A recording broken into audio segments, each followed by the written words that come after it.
One of the most growing concerns in Malaysia is the protection of human rights. Human rights is defined as rights inherent to all human beings, whatever nationality, place of residence, sex, national or ethnic, origin, color, religion, language, or any other status. All human beings are equally entitled to their human rights without discrimination.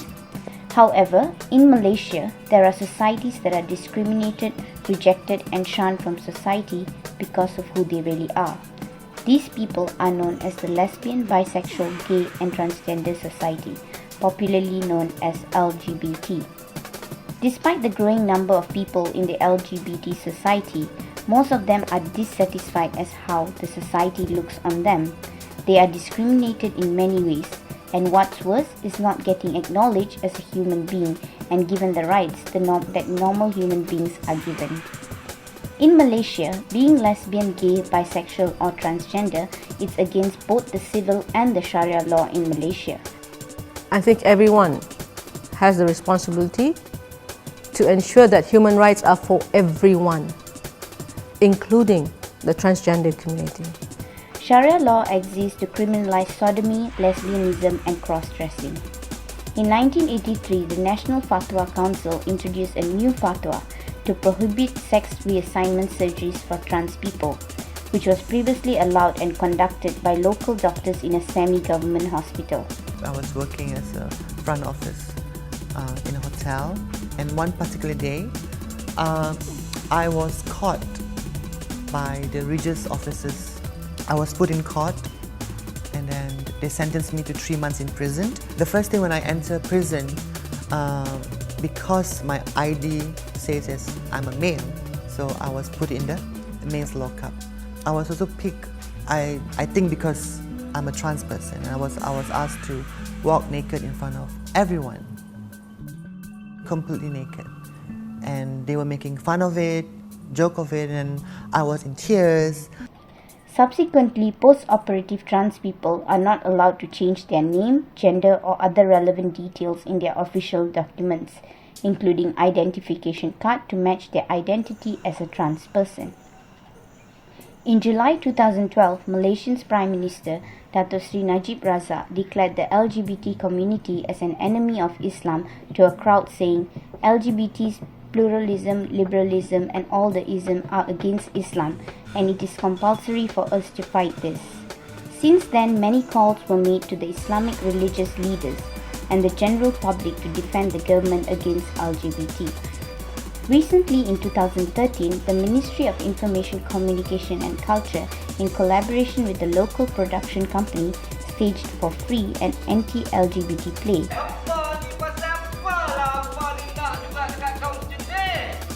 entitled Asmara Songsang.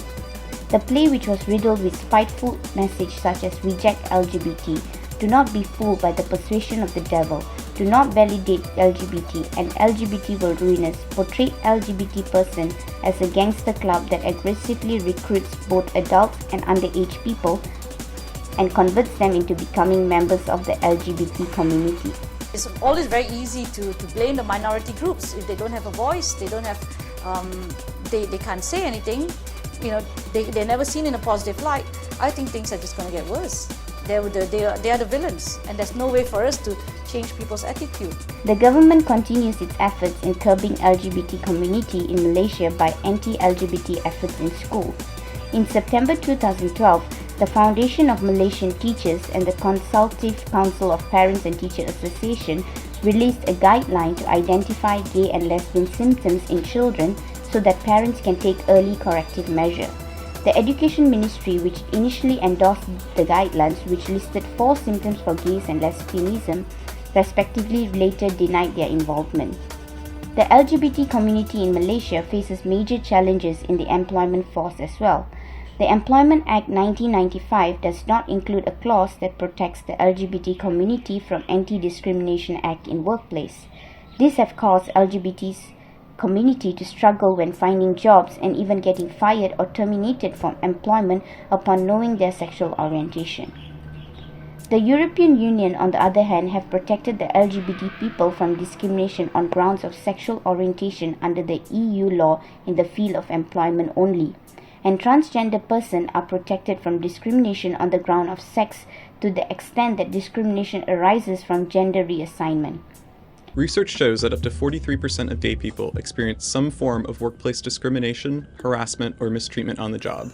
And this can be anything from receiving a negative performance review from a boss who is openly anti-gay vandalism of a person's work area or common space, and even physical harassment and attacks. For transgender or gender non-conforming employees, it's even worse. 90% of transgender workers experience some form of harassment, discrimination, or mistreatment on the job. And this harassment and discrimination has real consequences for LGBT people and their families. They have higher rates of unemployment, higher rates of poverty, and lower rates of access to health insurance and health insurance coverage. In another study done in US, the LGBT youth face dire economic insecurities. It is estimated that 1 in 4 young LGBT people are forced out of their homes because of parental objection to their sexual orientation, only to face hostility and harassment in supervised alternative living situations. Many wind up on the streets. A 1994 study reported that 75% of homeless youth worked as prostitutes. Other than that, LGBT people are often internalized society's negative messages, and many turn to alcohol and drugs to cope. LGBT people are 2-3 times more likely to use drugs and that are heterosexual.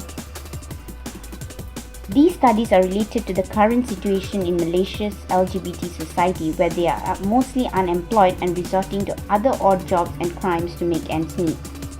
The hostility towards the LGBT community, if allowed to persist, has and will further adversely affect the well-being of the LGBT person in Malaysia.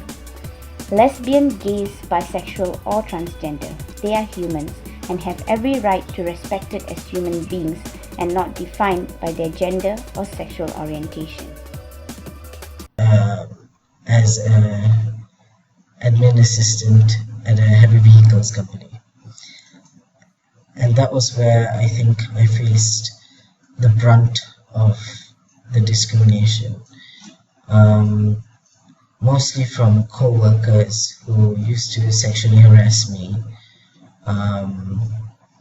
by saying, by suggesting male co-workers especially, who used to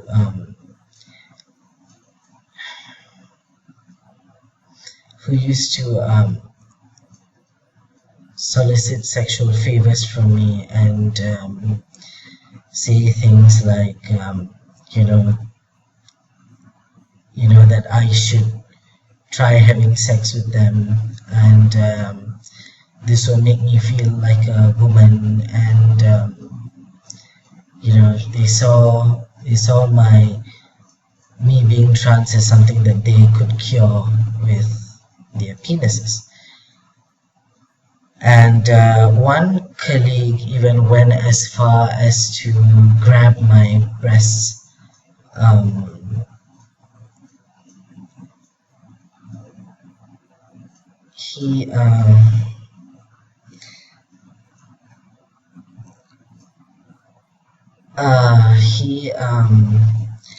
He said that if I didn't want them, then at least I should let him, cup a feel before I remove them.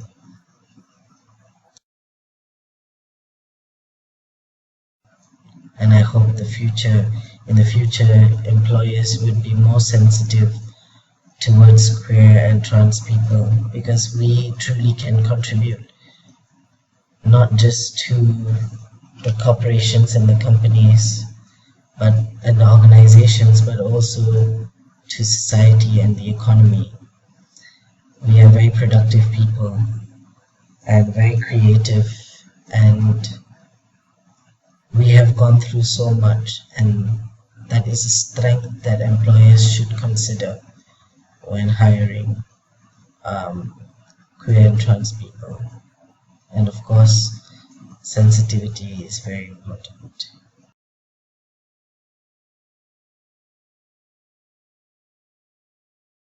Under the federal constitution, it says that we are guaranteed freedom, and then that there should not be any discrimination on the basis of gender, age, sex, and so on, religion, race.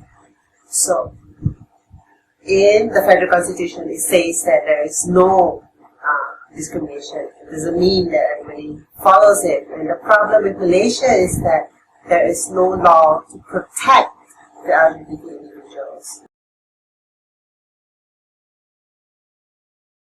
In my opinion, is that the employer should not even have a problem with an individual with diverse sexual orientation or gender identity. It doesn't matter. I want to give an example. Is the company that I work with, Boomzap. Boomzap is an international game developer, casual game developer that's based in Southeast Asia, and we make lots of games. You know, we ship them, and then Big Fish is our publisher, and we have a whole market of gamers in the US. And Boomzap practices the policy of work-based employment. So, yes, because LGBT people they pay taxes too. Yes, LGBT people they are like everybody else. They are highly creative, highly productive. You know, we are just great people. So, if you are trying to discriminate them and pushing them aside, then you're losing out on their unique perspective on everything else. You're pushing aside the skills that they have. And it's just going to be the loss for the employer. And the loss for the LGBT people who is jobless, basically. So it's a lose-lose situation. Why can't LGBT people contribute to society? It doesn't make sense. You know?